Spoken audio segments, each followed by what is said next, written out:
E aí galera, beleza? Mais uma vez, professor Gomes na área. Hoje minha marreta está um pouco diferenciada. Hoje.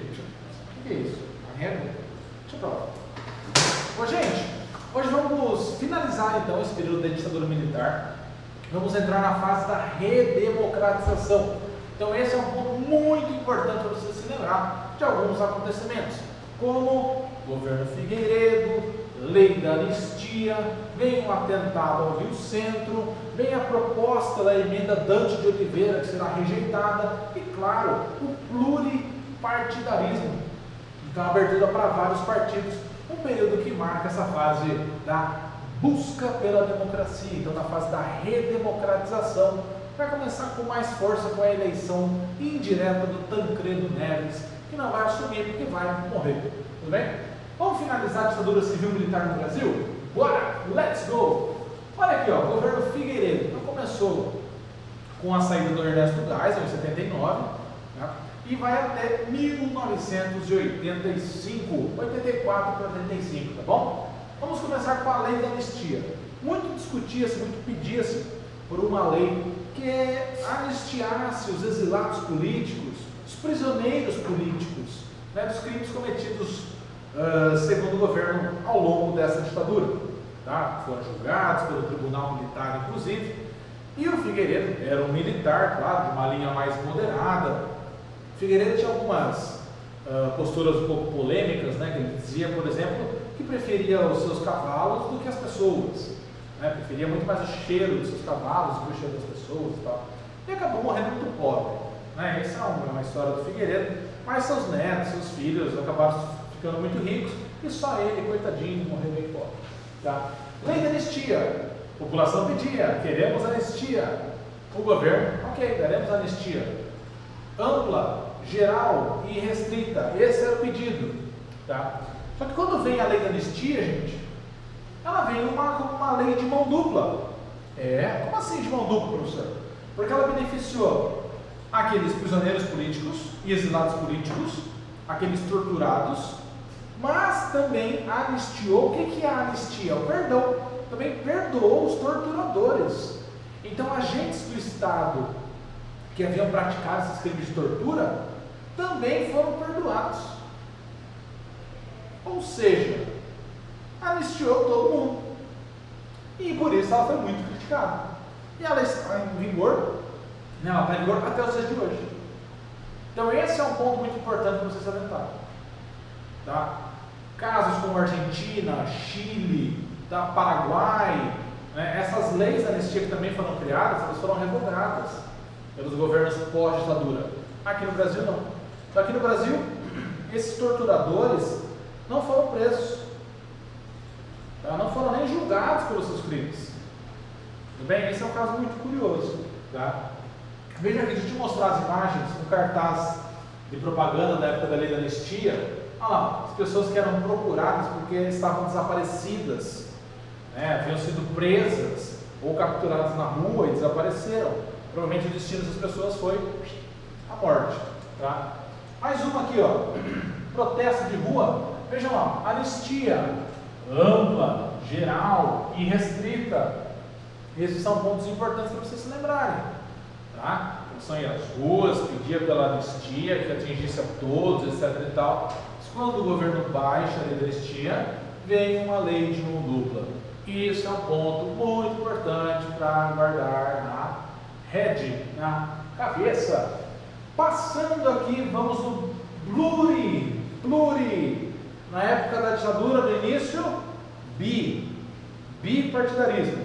Agora, pluri. Então, surgimento de vários partidos. Quais foram eles? A Arena, partido da situação, lembra? Vira PDS, Partido Democrático Social. O MDB vira PMDB, tá? Surge o Partido dos Trabalhadores, o PT. Volta o partido lá do Vargas, né? Vargas criou, Vargas já morreu faz tempo, né? Mas o PTB, Partido Trabalhista Brasileiro, tá? Vem o PDT, Partido Democrático Trabalhista. Tudo bem? Então, alguns partidos começaram a ganhar força nessa política, até porque esse MDB, que era aquela oposição do regime, ganhou muitas cadeiras, né? na Câmara, então agora com o pluripartidarismo, essa abertura política vai ganhando cada vez mais força. Bem, importante se atentar. Claro, lembra que a abertura política ela foi muito questionada pelos militares da linha dura e muitos fizeram até represálias.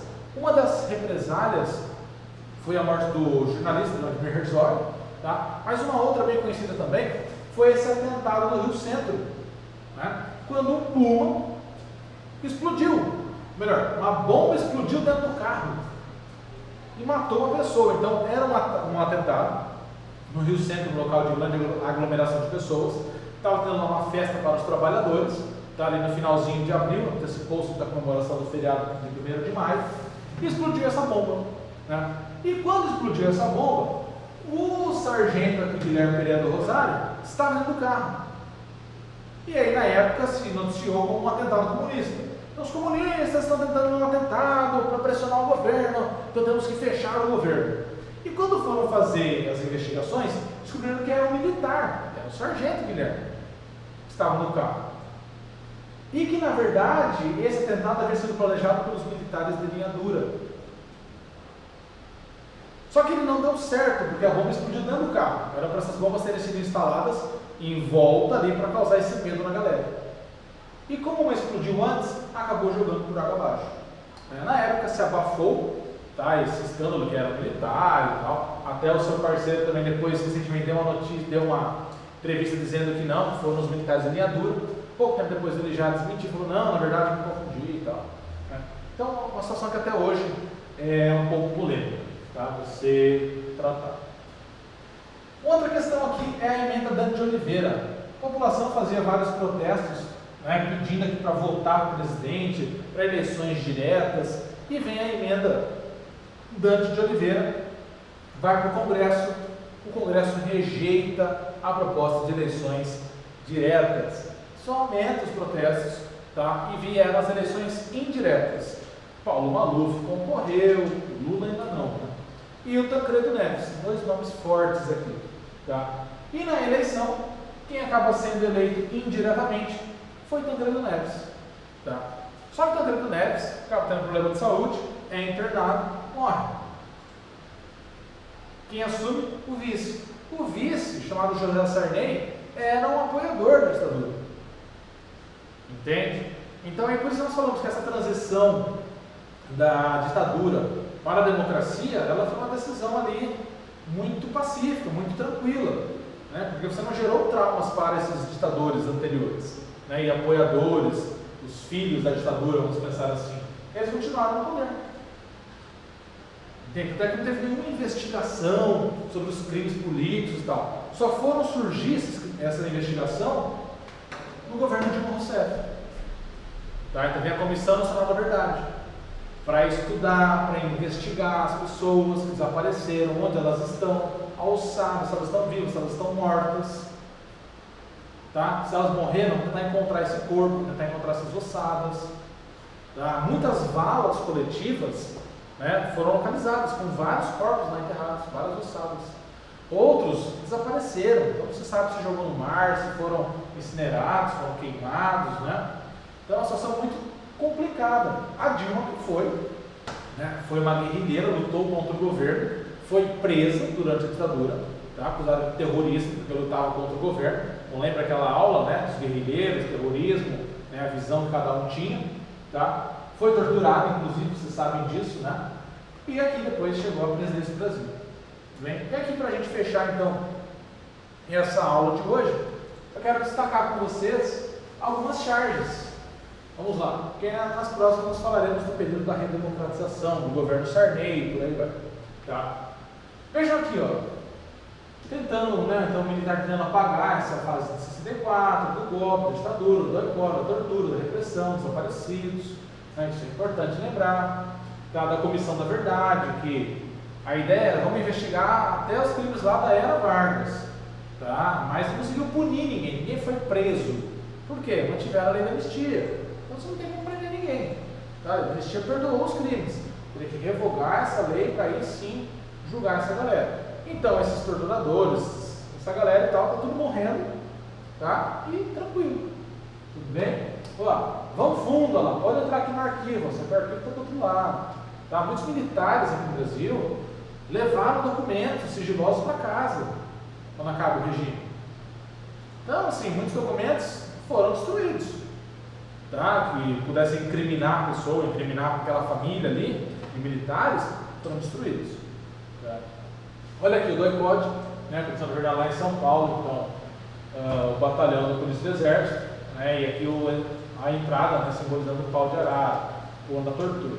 E aqui mais um, arquivos da ditadura. Vamos brincar de esconder, pessoal? Quando eu botar até 200 anos, vocês aparecem com esses arquivos. E aqui, para nós fecharmos essa aula, olha lá, esse char já caiu no FGD. Tá? Golpe 64. Olha o militar falando com um pedaço de perna, né? Eu destruí a tua mulher, bati na tua mulher, te torturei, acabei com o teu emprego. Nós vamos virar esta página da história sem sentimentos? Né?